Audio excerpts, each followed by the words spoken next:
Oleh karena itu, saya akan membacakan pernyataan sikap yang kita sampaikan kepada pemerintah, dalam hal ini Bapak Presiden Prabowo dan Menteri SDM Bapak Doni Oskaria selaku Kepala Badan Pengelolaan BUMN. Dari pernyataan ini kami meminta dengan hormat kepada Bapak Presiden Prabowo Subianto untuk segera ini mendesak untuk segera mengevaluasi total evaluasi total sistem tata kelola kelistrikan nasional.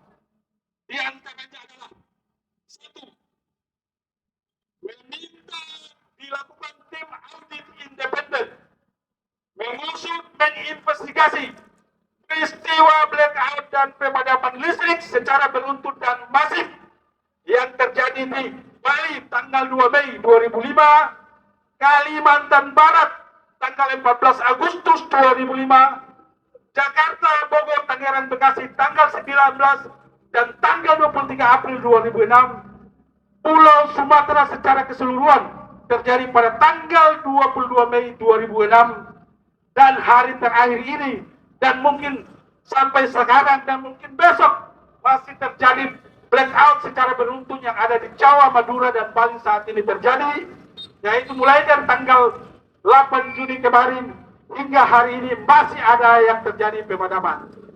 Oleh karena itu, kita meminta pemerintah untuk membentuk tim investigasi independen. Kalau kemudian cuaca yang selalu disalahkan, kalau siapa yang punya kompetensi untuk bicara soal cuaca, ya kalau bukan BMKG, teman-teman, badan BMKG yang punya kompeten untuk menentukan peristiwa daerah tersebut, cuaca se-ekstrim apa di lokasi tersebut, teman-teman. Yang punya kompeten itu hanya BMKG. Kalau BMKG pun tidak dilibatkan, bagaimana rakyat bisa percaya dengan informasi yang disampaikan oleh pemerintah maupun perusahaan listrik negara? Sebab pernyataan satu kebohongan akan lahir kebohongan-kebohongan baru, teman-teman sekalian.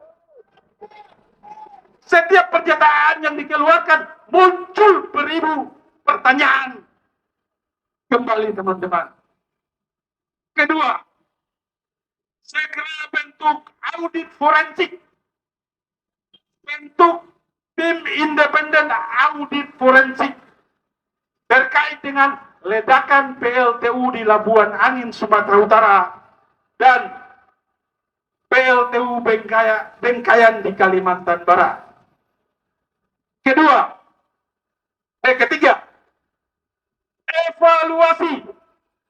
evaluasi total dan secara menyeluruh terhadap jajaran Dewan Komisaris, Dewan Direksi, serta seluruh jajaran anak perusahaannya. Segera lakukan evaluasi total terhadap semua yang terkait di sini, karena mereka tidak melaksanakan fungsinya dengan baik. Apa fungsinya Dewan Komisaris? Fungsi mereka itu adalah pengawasan yang didasarkan pada Undang-Undang BUMN dan Undang-Undang Persero. Ada konsekuensinya kalau kemudian tugas mereka tidak dilaksanakan. Ada konsekuensi hukumnya. Itu yang dikatakan oleh Undang-Undang BUMN. Bukan saya yang katakan.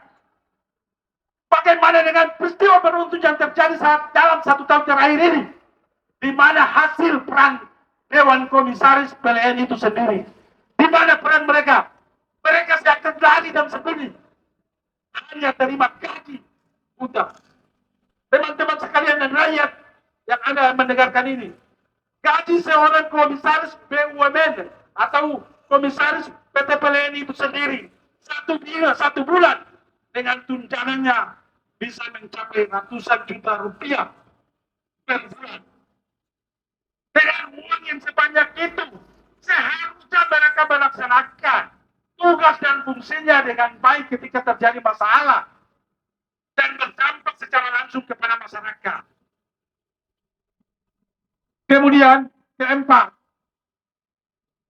meminta Badan Pemeriksa Keuangan